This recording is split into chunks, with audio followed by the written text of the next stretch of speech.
I still remember that day as if it were yesterday.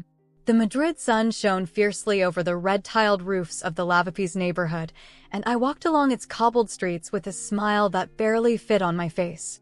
I had just agreed to marry Andrew, the man I believed to be the love of my life. My heart pounded with excitement and hope for the future we would share. Andrew was everything I had ever dreamed of.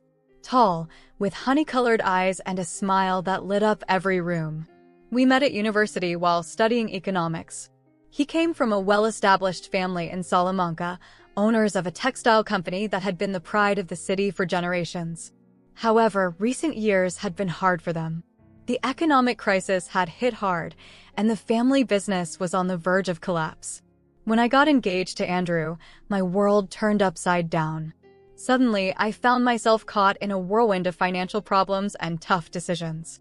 I, who had always been careful with my savings and held a stable job at a bank, ended up withdrawing money from my savings account to help Andrew's family. It's only temporary, I kept telling myself, soon things will get better. Andrew's family welcomed me with open arms. His mother, Mrs. Carmela, an elegant woman with refined manners, called me the savior. His father, Mr. Francis, a seasoned businessman, looked at me with a mix of gratitude and shame. "You're an angel sent from above," he would say, as I signed yet another loan agreement to inject capital into the family business. Months passed and our wedding drew near. I was immersed in the preparations, choosing the dress, the flowers, the menu. I wanted everything to be perfect. Meanwhile, I kept working hard at the bank, putting in extra hours to contribute even more to Andrew's family cause. My coworkers looked at me with concern. "Caroline," my friend Lucy would say, "are you sure about this? You're neglecting your own life for them." I would simply smile and reply that love was worth it all. One spring afternoon, Andrew arrived at our small Malasana apartment with a drawn, disheveled look. His eyes, usually so full of life, were dull and rimmed with dark circles. He collapsed onto the sofa and, with a choked voice, confessed the truth he had been hiding for months.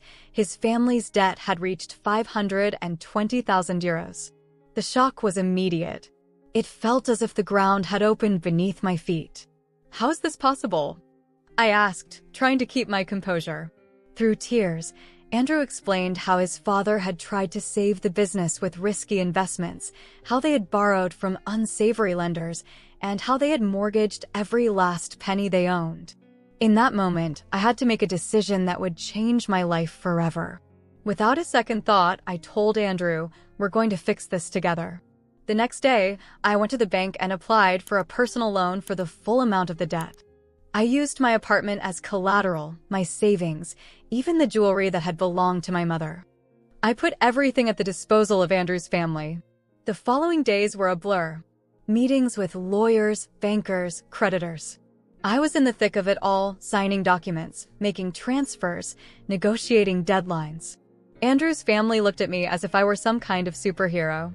"We'll never be able to thank you enough," Mr. Francis would say, his eyes brimming with tears. Andrew seemed relieved, but also strangely distant. I chalked his behavior up to the stress of the situation. "You'll see, everything will improve from now on," I told him, trying to encourage him. We married in a modest ceremony at our local church. It wasn't the fairy tale wedding I had once dreamed of, but I was happy to be united with the man I loved. The first few months of marriage were difficult.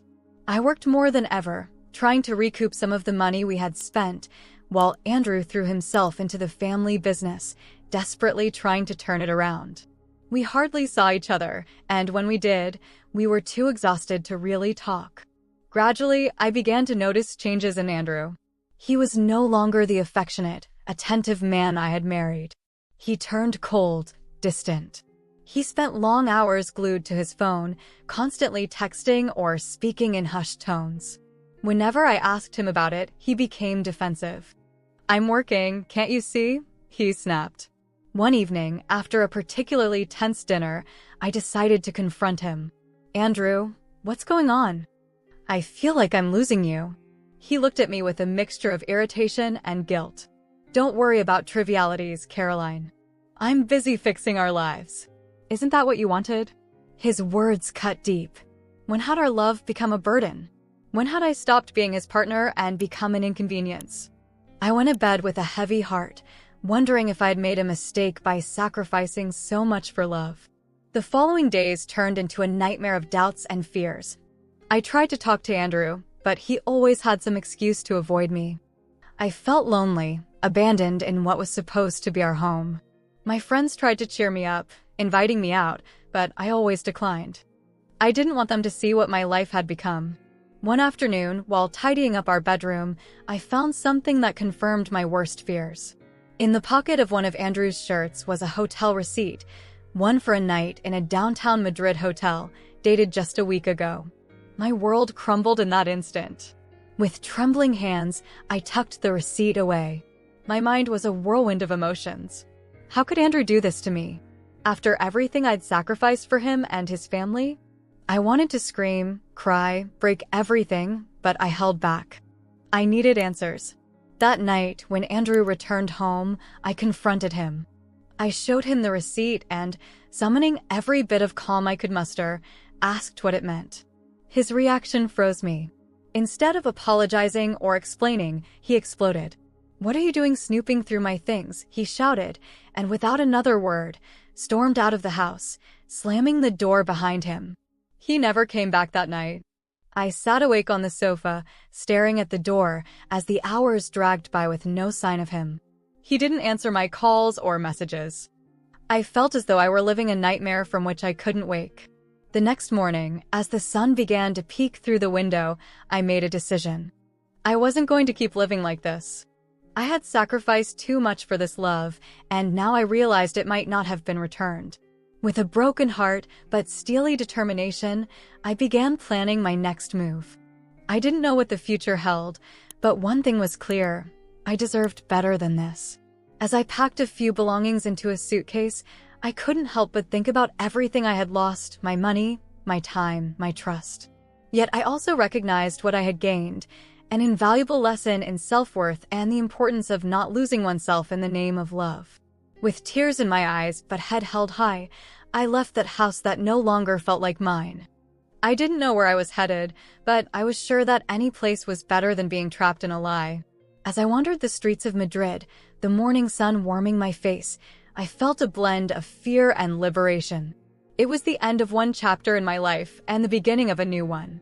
And this time, I vowed to be the protagonist of my own story. The days following my discovery were hellish. Andrew returned home the next day as if nothing had happened. He acted normally, even brought me flowers, something he hadn't done in months. I pretended everything was fine, that I had forgotten about the hotel receipt. But inside, my heart was slowly bleeding. Every morning I woke up hoping it had all been a bad dream, that the Andrew I fell in love with would come back. But every night I went to bed knowing something had irreversibly changed between us. The man sleeping beside me was no longer the one who had promised eternal love. One afternoon, while Andrew was at work, I did something I never thought I would. I checked his phone. I felt like a criminal, invading his privacy, but I needed to know the truth. With trembling hands, I unlocked his phone. I knew his password. It was my birthday, a cruel irony now, and began sifting through his messages. What I found took my breath away. There were hundreds of messages from a woman named Laura. Love messages, intimate photos, plans to meet up.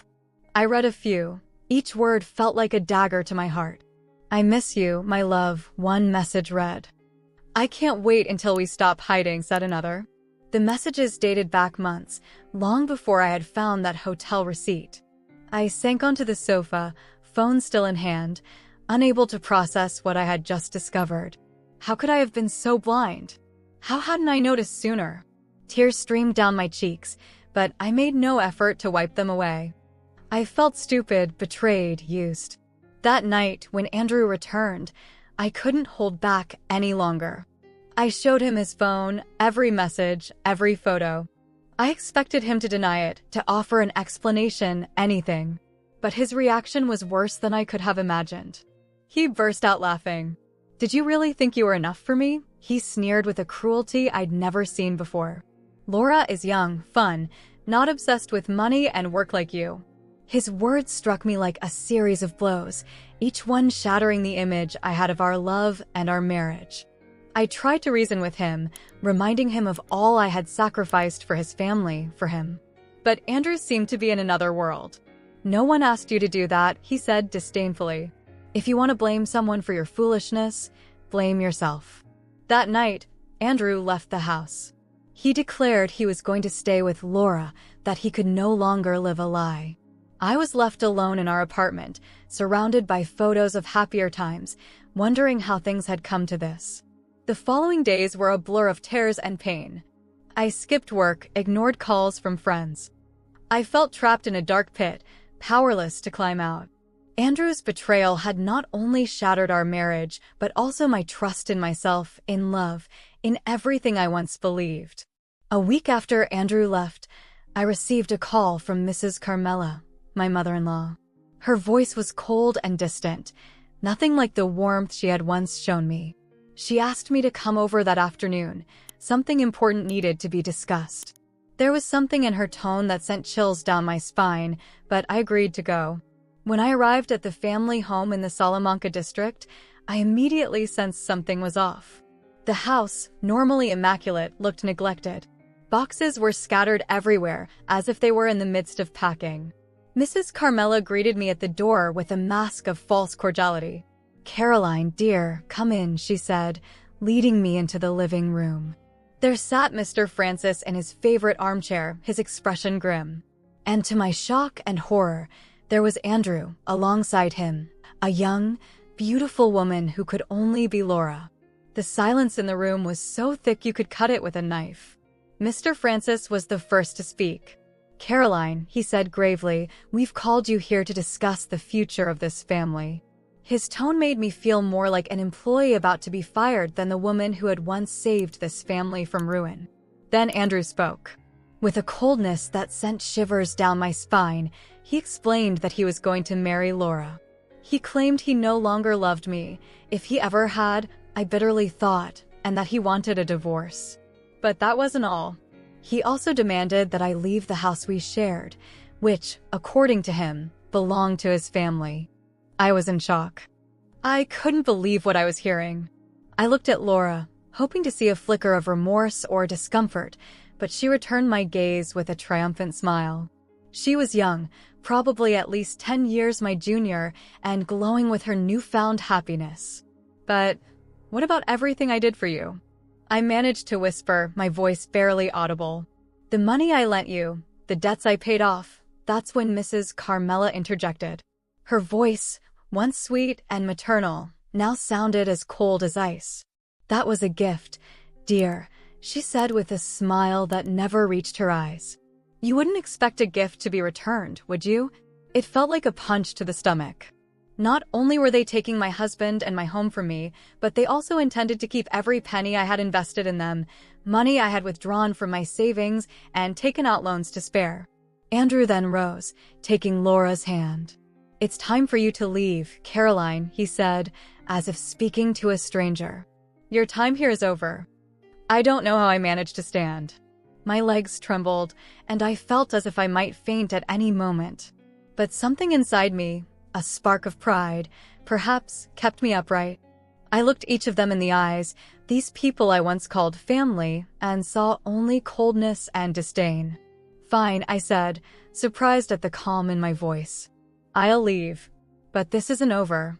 I walked out of that house feeling as though I was leaving not only my marriage behind, but a part of myself as well. The naive, trusting Caroline who had entered that family years ago was gone. In her place stood a wounded, betrayed woman, yet, even though I didn't know it then, I was stronger than I had ever been. I wandered the streets of Madrid aimlessly, the echoes of Andrew's and his family's words ringing in my head. The sun was setting, painting the sky with shades of orange and pink, but I couldn't appreciate its beauty. I felt empty, hollow, as if someone had ripped the heart right out of me. That day after my discovery was pure hell. Andrew returned the very next day as if nothing had happened. He acted normally, even bringing me flowers, something he hadn't done in months. I pretended everything was fine, that I had forgotten about the hotel receipt. Yet inside, My heart was bleeding slowly. Every morning I woke hoping that it had all been a nightmare, that the Andrew I fell in love with would reappear. But every night, I went to sleep knowing that something had irrevocably changed between us. The man I slept beside was no longer the one who had promised me eternal love. One afternoon, while Andrew was at work, I did something I never imagined I would. I checked his phone. I felt like a criminal for invading his privacy, but I needed to know the truth. With shaking hands, I unlocked his phone. I knew his password. It was my birthday, a detail that now struck me as cruel irony, and started reading his messages. What I found left me breathless. There were hundreds of messages from a woman named Laura, love notes, intimate photos, plans to meet. I read a few, each word feeling like a dagger in my heart. I miss you, my love, one read. I can't wait until we stop hiding, another. The messages dated back months, long before I discovered that hotel receipt. I sat on the sofa, the phone still in my hand, unable to process what I had just discovered. How could I have been so blind? How hadn't I noticed sooner? Tears streamed down my cheeks, yet I made no effort to wipe them away. I felt foolish, betrayed, used. That night, when Andrew returned home, I couldn't hold back any longer. I showed him the phone, the messages, the photos. I expected him to deny everything, to offer an explanation, anything. But his reaction was even worse than I had imagined. He burst out laughing. "Did you really think you were enough for me?" he said with a cold cruelty I had never seen before. "Laura is young, fun, not obsessed with money and work like you." His words hit me like blows, each one shattering the image I had of our love and marriage. I tried to reason with him, reminding him of all I had sacrificed for his family, for him. But Andrew seemed to be in another world. "No one asked you to do that," he said disdainfully. "If you want to blame someone for your foolishness, blame yourself." That night, Andrew left the house. He said he was going to stay with Laura, that he could no longer live this lie. I was left alone in our apartment, surrounded by memories of happier times, wondering how things had come to this. The following days were a blur of tears and pain. I didn't go to work, ignored calls from friends. I felt as though I were trapped in a deep, dark pit with no strength left to climb out. Andrew's betrayal had not only shattered our marriage, but also my trust in myself, in love, in everything I once believed. A week after Andrew left, I received a call from Mrs. Carmela. Her voice was cold and distant, nothing like the warmth she once showed me. She asked me to come over that afternoon. Something important needed to be discussed.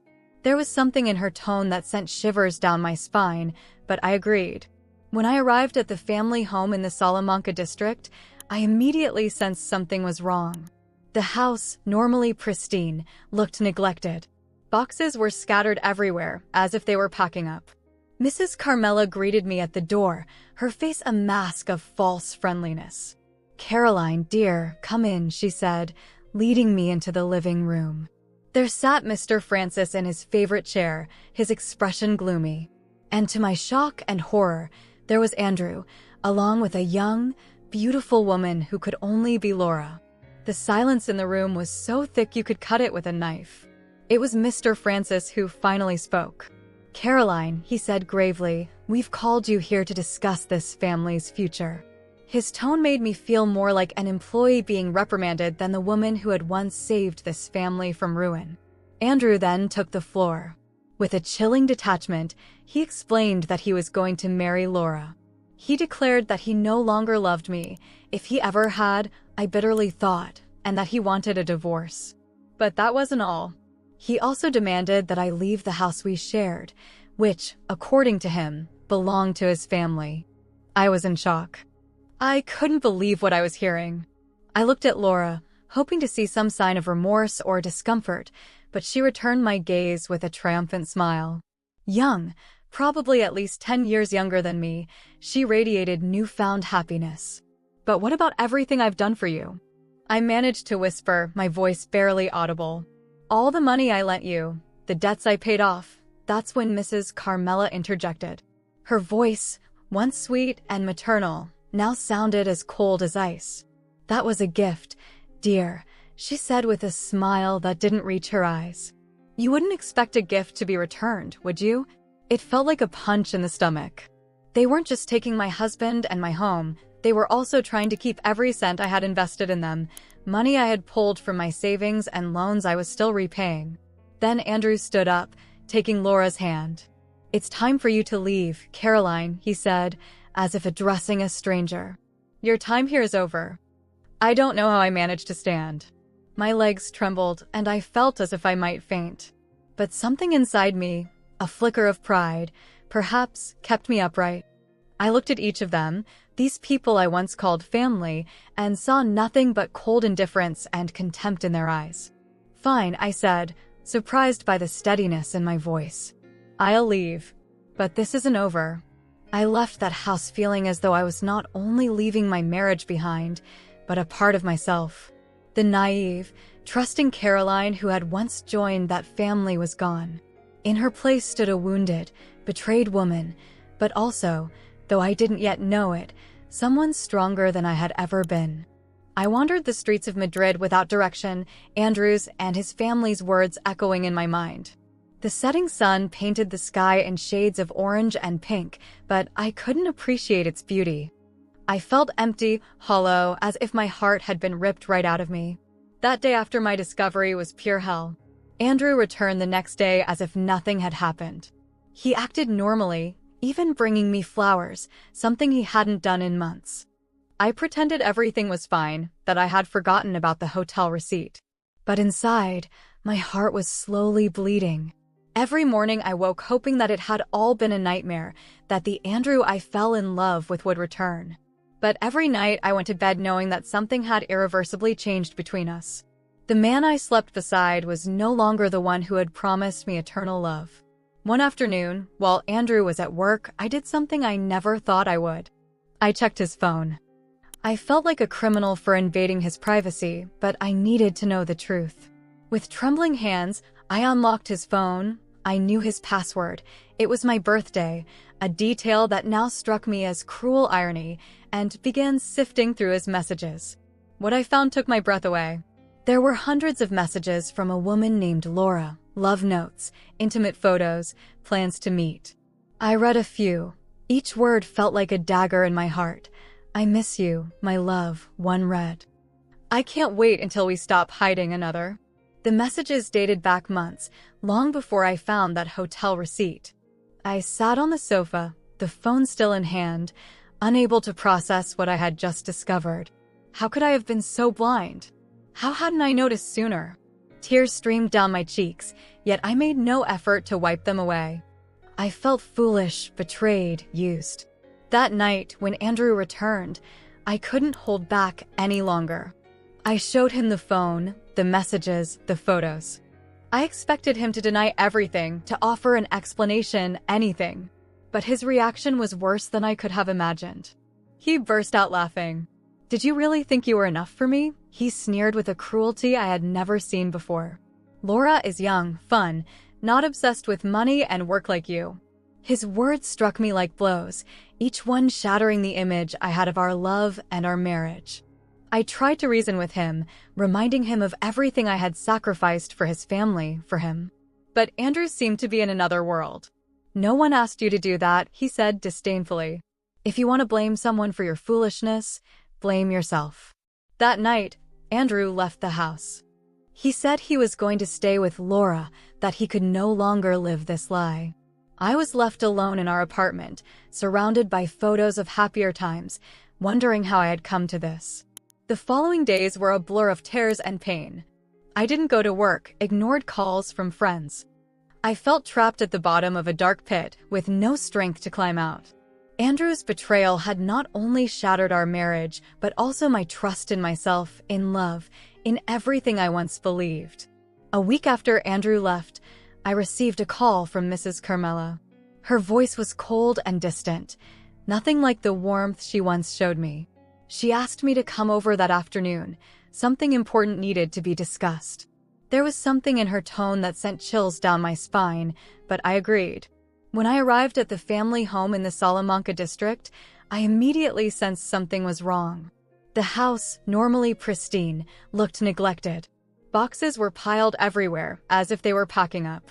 Mrs. Carmela greeted me at the door with a facade of cordiality. "Caroline, dear, come in," she said, leading me into the living room.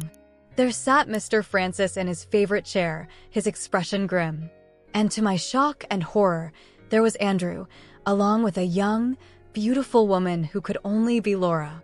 The silence in the room was so thick you could cut it with a knife. It was Mr. Francis who finally spoke. "Caroline," he said gravely, "we've called you here to discuss this family's future." His tone made me feel like I was an employee about to be fired, not the woman who had saved this family from ruin. Then Andrew spoke. With a chilling detachment, he explained that he was going to marry Laura. He declared he no longer loved me, if he ever had, I bitterly thought, and that he wanted a divorce. But that wasn't all. He also demanded that I leave the house we shared, which he claimed belonged to his family. I was in shock. I couldn't believe what I was hearing. I looked at Laura, hoping to see a flicker of remorse or discomfort, but she returned my gaze with a triumphant smile. Young, probably at least 10 years my junior, she glowed with her newfound happiness. "But what about everything I've done for you?" I managed to whisper, my voice barely audible. "The money I lent you, the debts I paid off." That's when Mrs. Carmela interjected. Her voice, once sweet and maternal, now sounded as cold as ice. "That was a gift, dear," she said with a smile that never reached her eyes. "You wouldn't expect a gift to be returned, would you?" It felt like a punch in the stomach. They weren't just taking my husband and my home. They were trying to keep every penny I had invested in them, money I had pulled from my savings and loans I was still repaying. Then Andrew stood up, taking Laura's hand. "It's time for you to leave, Caroline," he said, as if addressing a stranger. "Your time here is over." I don't know how I managed to stand. My legs trembled, and I felt as if I might faint. But something inside me, a flicker of pride, perhaps, kept me upright. I looked each of them in the eyes, these people I once called family, and saw only cold indifference and contempt. "Fine," I said, surprised by the steadiness in my voice. "I'll leave. But this isn't over." I left that house feeling as though I was not only leaving my marriage behind, but a part of myself as well. The naive, trusting Caroline who had once joined that family was gone. In her place stood a wounded, betrayed woman, but also, though I didn't yet know it, someone stronger than I had ever been. I wandered the streets of Madrid aimlessly, Andrew's and his family's words echoing in my mind. The setting sun painted the sky with oranges and pinks, but I couldn't appreciate its beauty. I felt empty, hollow, as if my heart had been ripped out. Eventually, my steps led me to Retiro Park. I sat on a bench by the lake, watching couples row boats, oblivious to my pain. How had it come to this? How could the man who once vowed to love me forever have betrayed me so completely? That night, after speaking with my friend Sophia, who happened to be a lawyer, I returned to the apartment Andrew and I once shared, or rather, had shared. That place, which I once considered home, now felt cold and alien. Every corner held a memory. Every object recalled a life I thought I had, now vanished like a mirage. I entered the bedroom we had shared. His scent still lingered on the sheets and in the closet. With trembling hands, I began to pack my clothes and belongings. Every garment folded, every item stowed away felt like another piece of my heart breaking away. As I packed, memories flooded back relentlessly. Our first date at San Miguel Market, laughing as we sampled various tapas, the night he proposed at Dibad Temple, with the Madrid sky as our witness, lazy Sundays on the couch, watching movies and dreaming of the future, a future that had now evaporated. Suddenly, my eyes fell on a framed photo on the bedside table. It was Andrew and me on our wedding day. I was beaming in my white dress, while Andrew looked at me with what I once believed was love. Now, that look seemed empty, false. In a burst of rage, I hurled the frame against the wall. The glass shattered, just like my shattered illusions. I collapsed onto the floor, surrounded by half-packed clothes and shards of glass. The tears I had held back all day finally flowed freely. I wept for the love I thought I had, for the sacrifices I made, for the naivety that led me here. I cried until I felt there were no more tears left. I don't know how long I sat there in my room. When I finally rose, the sky was lightening. I had spent the whole night crying, reminiscing, bidding farewell to the life I once knew. At first light, I finished packing. I looked one last time at the apartment that had been my home. Every corner held a memory, every object told a story. But they were no longer my stories. It was time to leave. I stepped out into the street with a suitcase in each hand and a heart in pieces. The Madrid I had once loved seemed different that morning. The streets that had once felt inviting now appeared hostile. The faces of Madrileños beginning their day looked like masks concealing secrets, betrayals. But I no longer cared. I was no longer the naive Caroline seeking everyone's approval. I wandered the city without direction. I passed through Puerta del Sol, usually bustling, now strangely quiet in the early morning. I crossed Plaza Mayor, its arcades silent witnesses to my pain. I even reached the Royal Palace, its grandeur starkly contrasting with my misery. I didn't know where to go. My parents had passed away years ago, leaving me alone. Most of my friends were friends of the couple of Andrew and me. How many of them knew about Laura? How many had kept the secret? Distrust had taken root in my heart, making me doubt everyone and everything. Exhaustion began to overtake me.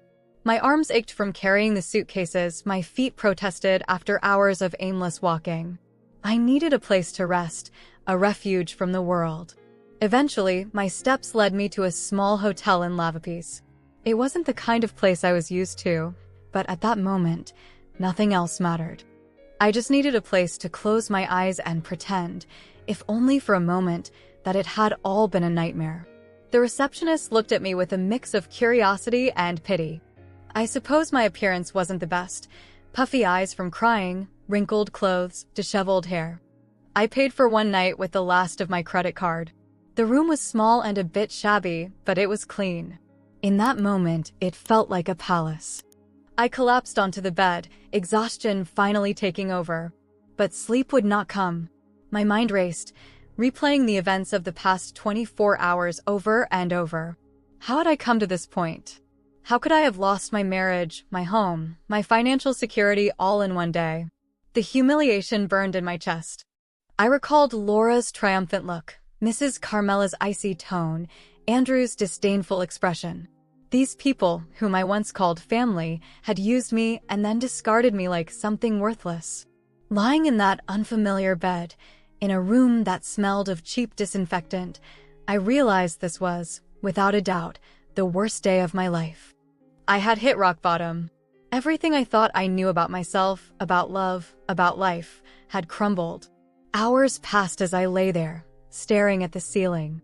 The city sounds filtered through the window, cars passing, people talking, life going on as if nothing had changed.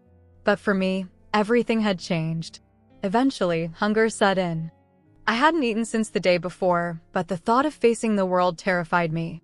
Finally, survival instincts overcame my fear. I got up, looked at myself in the small bathroom mirror, and barely recognized the woman staring back, sunken eyes, a pale face, an expression of defeat I had never seen before. I stepped out into the afternoon sun, which beat down harshly. I made my way to a small corner bar and ordered a sandwich and a coffee. As I ate, without really tasting the food, I listened to the chatter around me. People discussing their daily troubles, weekend plans. It all seemed like a different world, so removed from my reality. I returned to the hotel and sat on the bed, hugging my knees. Tears began to flow silently again. I wept for the Caroline I once was, for the life I had lost. I cried for my naivety, for having trusted so blindly, for loving so completely. But as I cried, something began to shift within me. Amid the sorrow and despair, a spark of anger, of indignation, started to kindle. Why should I be the one to suffer? Why should I be the one to lose everything? I remembered my call to Sophia, my lawyer friend. I had said I was going to sue Andrew and his family, though at that moment the words had felt empty, a cry of pain. Now, however, the idea began to take shape. I got up and retrieved my phone from my purse. I had several missed calls and messages, most from worried friends who'd heard about what happened. I ignored them all and dialed Sophia's number. When she answered, my voice sounded different. No longer the broken, desperate tone of the night before. It was firm, determined. "Sophia," I said, "I need your help. We're going to make Andrew and his family pay for what they've done." After hanging up, I realized something had changed in me. The pain was still there, intense and stinging. The humiliation still burned. But alongside those feelings had emerged something new, a fierce determination, a burning desire for justice. I looked in the mirror once more. The woman staring back no longer looked defeated. In her eyes burned a spark of fire, of life. Yes, that had been the worst day of my life. But it would also be the day that old Caroline died, and a new Caroline rose from the ashes. That night, lying in the hotel bed, I no longer felt lost. I had a purpose, a plan. I didn't know exactly how, but I was determined to reclaim everything that had been taken from me. And more importantly, to reclaim myself. Finally, sleep came, and for the first time in what seemed like an eternity, it was a peaceful sleep. I dreamed of a future where I was strong, independent, happy, a future where Andrew and his family were nothing more than a bad memory. The next morning, I awoke with a determination I hadn't felt in a long time. The Madrid sun streamed through the window of my small Lavapiés hotel, and with it came a new energy coursing through my veins. I was no longer the defeated woman of yesterday. Today, I was a woman with a plan. The first thing I did was call Sophia. True to her word, she had already started working on my case. "Caroline," she said firmly, "I need you to come to my office. We have a lot to do." I dressed quickly and headed out. The Madrid that had seemed hostile yesterday now felt like an ally. I strolled along the cobbled streets of Lavapiés, passed by Tirso de Molina Square with its vibrant flower stalls, and took the metro from La Latina. As the train sped beneath the city, I mentally reviewed everything that had happened, all that I had lost. But this time, instead of sinking into despair, I felt the anger and determination building inside me. I arrived at Sophia's office on Serrano Street, a sleek building, a far cry from the modest hotel where I'd spent the night. Sophia greeted me with a warm, firm embrace. "Let's do this, Caroline," she said as she led me into her office. For the next few hours, Sophia and I meticulously reviewed every detail of my situation. I recounted everything: how I had invested my savings in Andrew's family business, how I had taken out loans to help them, how I was deceived and betrayed. Sophia took frantic notes, asked detailed questions, and requested more information. "Caroline," she finally said, "I have both bad and good news. The bad news is that this battle won't be easy. They were very cunning in the way they handled everything." She paused, then smiled. "The good news is they weren't cunning enough. We have a solid case."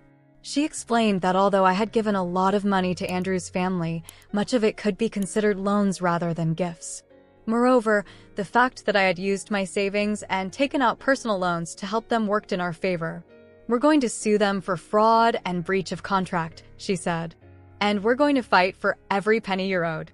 As Sophia spoke, I felt a spark of hope ignite within me. For the first time in days, I felt I had a chance to reclaim what I had lost. But Sophia wasn't finished. "There's one more thing, Caroline," she said, her voice turning serious. "Do you remember the documents you signed when you paid off the mortgage on Andrew's parents' house?" I nodded, vaguely recalling a stack of papers at the bank. "Well, it turns out those documents legally grant you ownership of the house." I was left breathless. The house? The Grand family home in Salamanca? That house was mine? Sophia smiled at my astonishment. "Yes, Caroline. Legally, that house belongs to you. And we're going to use that to our advantage." I left Sophia's office with my head spinning. There was so much to process, so much to plan. But for the first time in days, I felt in control. I spent the rest of the day moving through the city, following Sophia's advice. I went to the bank to review my accounts and cancel any access Andrew might have had. I visited a notary to formalize some documents Sophia needed. I even stopped by a real estate office to check on the current value of Andrew's parents' house. As I walked back to my small Lavapiés hotel, my mind raced with thoughts of Andrew, his family, and how they had treated me. I thought of everything I had sacrificed for them, how they had abused my trust and love. But now, things were going to change. I was no longer the naive Caroline who let herself be trampled. I was a new Caroline, a Caroline who was going to fight for what was rightfully mine.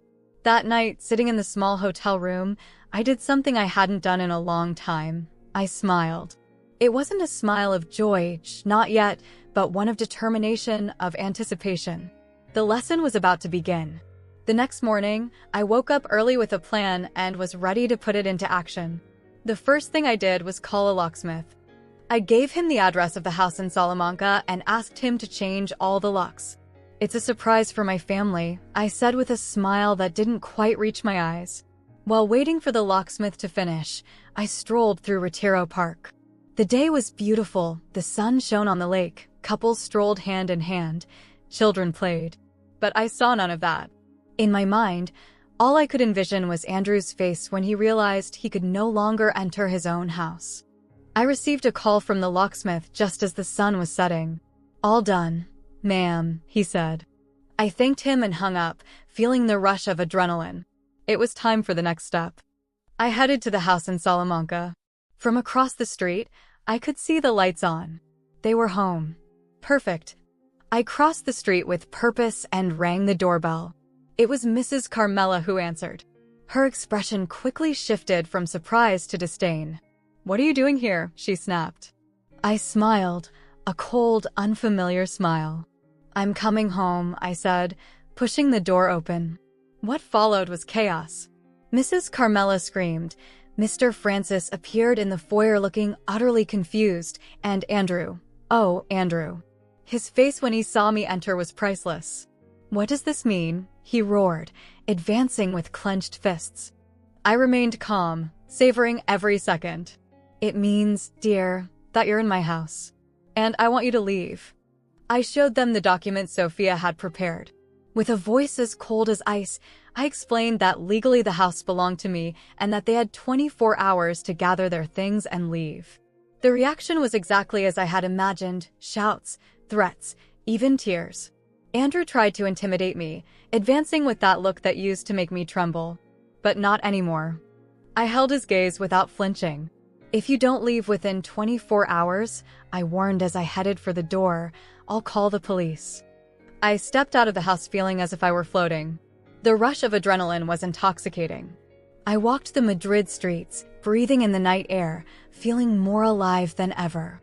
That night, I returned to my small Lavapiés hotel, knowing it would be my last night there. Tomorrow, I would go back to my home, the home I had paid for with my money, with my sacrifice. Lying in bed, I thought of Andrew, his family, how they had treated me, how they had abused my trust and love. And I smiled. Because now, at last, they were getting what they deserved. The lesson had begun. And I, Caroline, the woman they once thought they could trample, was now in charge. The following days after my return were a whirlwind of emotions and activity. Every corner of the house brought back memories, some sweet, others bitter. But I was determined not to be overwhelmed by nostalgia. This house, once the home of the family that betrayed me, would now symbolize my rebirth. News of what had happened spread like wildfire through the Salamanca district. Neighbors, those members of Madrid's high society who had always looked down on me, now watched me with a mixture of curiosity and fear. I could feel their eyes on me as I walked the streets, hear their murmurs as I passed by. But I no longer cared. I was no longer the naive Caroline seeking others' approval. One morning, while having breakfast on the terrace, I received a call from Sophia. Her voice was excited. "Caroline, you won't believe what's happening," she said. "The media is calling my office nonstop. They want an interview with you." I was momentarily speechless. The media? An interview? The idea both terrified and excited me. "I don't know, Sophia," I said uncertainly. "I'm not sure I want to expose my life like this." "Think about it, Caroline," she insisted. "This is your chance to tell your side of the story. For everyone to know what they did to you and how you fought to get what's yours." After much thought, I agreed. Sophia arranged an interview with a popular TV program. On the day of the interview, I dressed carefully, choosing an outfit that made me feel strong and assured. As the program's makeup artist worked on my face, I mentally rehearsed what I wanted to say. The studio lights were blinding, the cameras intimidating. But when the host began asking questions, everything else faded away. I told my story openly without shame. I spoke of the love I once felt for Andrew, of the sacrifices I made for his family, of how I was betrayed and left with nothing. But I didn't give up, I said, looking directly into the camera. I fought for what was mine, my dignity. And now I'm here, stronger than ever. The response was immediate and overwhelming. Social media exploded with messages of support. Women from all over the country wrote to me, sharing their own stories of betrayal and triumph. Overnight, I became a symbol of resilience and empowerment. Not everything was positive, though. Andrew's family counterattacked. They gave their own interview, portraying me as a manipulative, vengeful woman. Andrew even appeared on television, tears in his eyes, insisting that he had truly loved me and couldn't understand why I was doing this. The scandal grew by the day. Newspapers published new details every day. TV programs debated who was right. Rumor even had it that a famous film director was interested in adapting my story for the big screen. Amid all the media chaos, I received an unexpected call. It was Laura, Andrew's mistress. Her voice trembled as she spoke. "Caroline," she said, "I know I have no right, but I need to talk to you." My first instinct was to hang up, but something in her tone made me pause. I agreed to meet her at a discreet cafe in downtown Madrid. When I arrived, Laura was already there. She looked haggard, with deep dark circles and unkempt hair, nothing like the radiant woman I had seen at Andrew's parents' house. "Caroline," she began, her voice shaking, "you need to know the truth. Andrew, he cheated on me too." What followed left me stunned.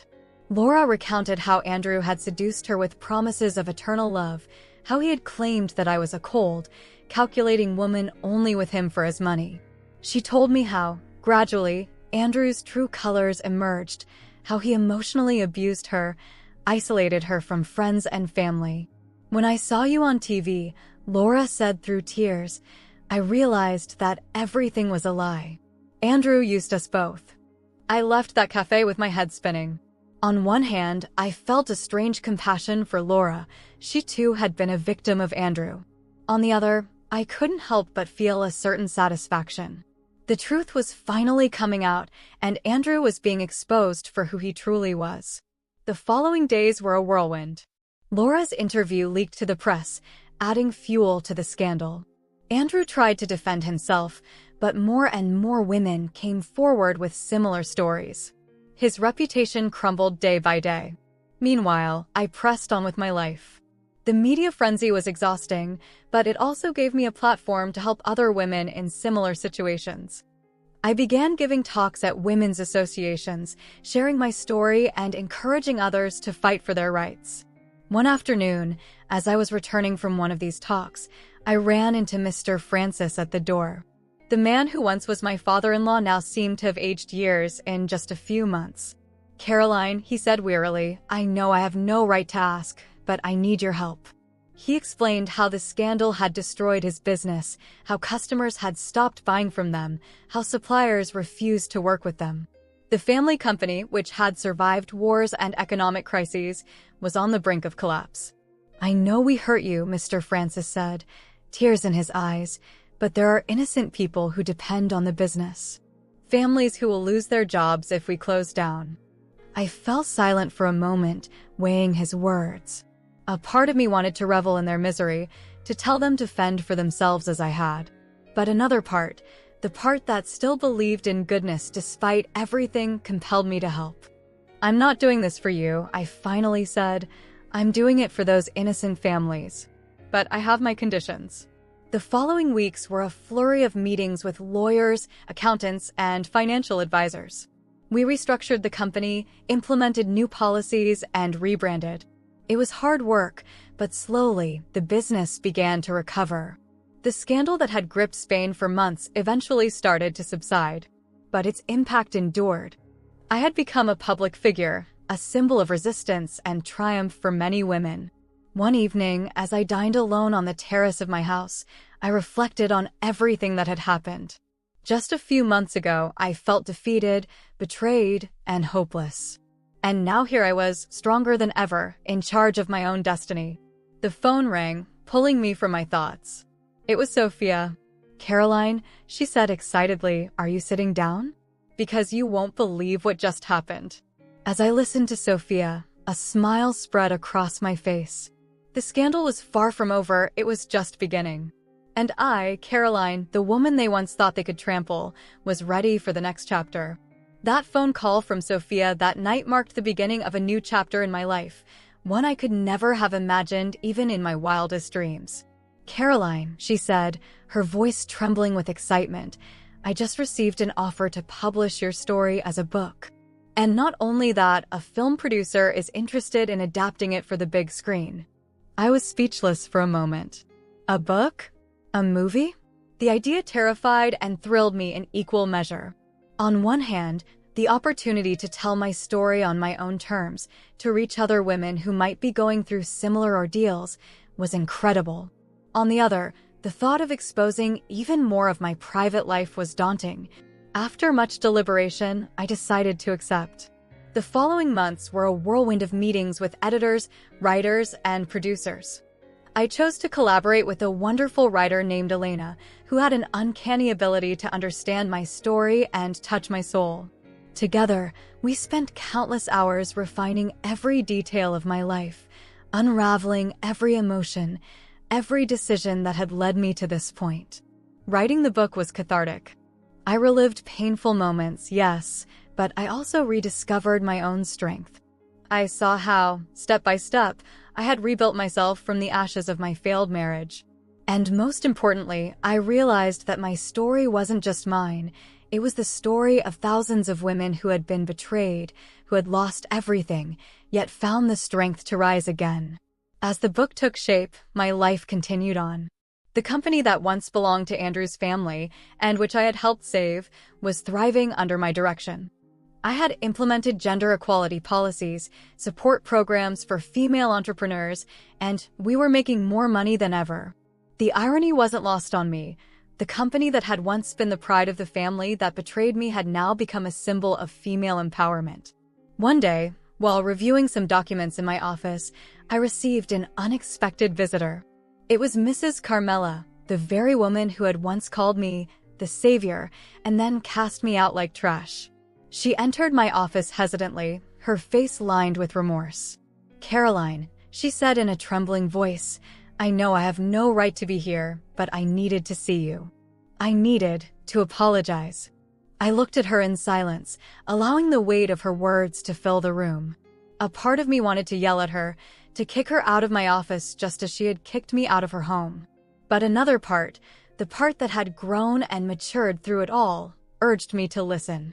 Mrs. Carmela explained how the scandal had destroyed her family, how Andrew, unable to bear public shame, had moved abroad, how Mr. Francis had fallen into a deep depression, and how she herself had come to realize, far too late, the harm they had caused. "I don't expect you to forgive me," she said, tears streaming down her face. "I just wanted you to know I'm sorry. I regret all the damage we did." I stared at her for a long moment before replying. "Mrs. Carmela, I can't say I forgive you. The pain you caused is something I'm still dealing with.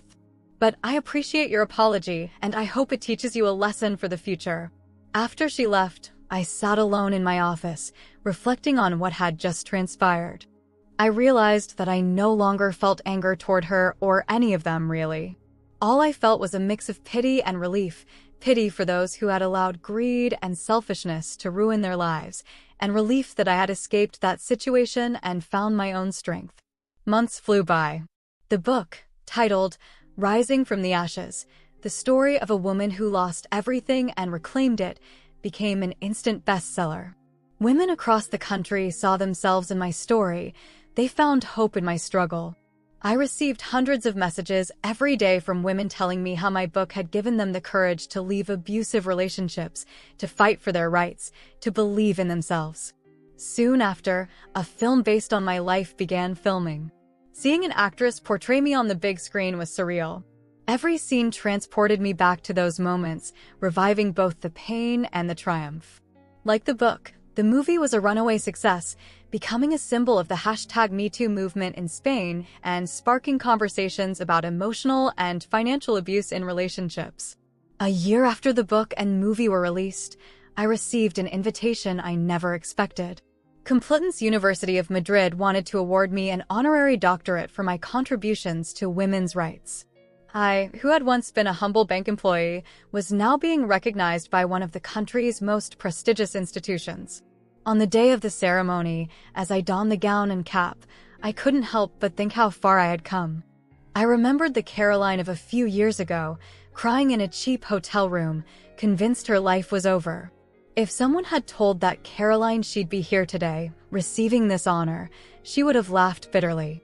When I stepped up to the podium to deliver my acceptance speech, I looked out at the audience and saw familiar faces. Sophia was there, of course, smiling with pride. Elena, the writer who had helped bring my book to life, applauded enthusiastically. I even saw some of the women who had written to me after reading my book, women whose lives had changed because of my story. A few years ago, I thought my life was over. I had lost my marriage, my home, my dignity. But what I didn't realize was that it wasn't the end. It was only the beginning. I spoke about the importance of believing in oneself, of not letting anyone take away our worth. I talked about how pain can transform into strength, how adversity can be the catalyst for personal growth. And above all, I emphasized the importance of supporting one another as women. The true revenge, I concluded, is not in making those who hurt us suffer. True revenge is living a full, happy life despite them. It's about becoming the best version of ourselves. When I finished, the applause was deafening. I saw tears in many eyes. In that moment, I felt an overwhelming surge of gratitude for having survived, for having grown, for having found purpose in my pain. That night, after the ceremony, I returned home. The very same house that once symbolized my humiliation was now my sanctuary, my fortress. I poured myself a glass of wine and stepped out onto the terrace. The Madrid night sky was studded with stars. I thought about everything that had happened, about how much my life had changed. I thought of Andrew, his family, the life I once imagined. And for the first time in a long while, I felt a deep sense of peace. I realized that this was the revenge they never saw coming, not a revenge fueled by hatred or vengeance, but a revenge defined by success, personal growth, and finding a higher purpose. Raising my glass to the starry sky, I whispered to you, Caroline. To the woman I was, to the woman I am, and to all the women I will inspire in the future. And as the sweet wine touched my lips, I knew with certainty that the best was yet to come. My story wasn't over, it was just beginning.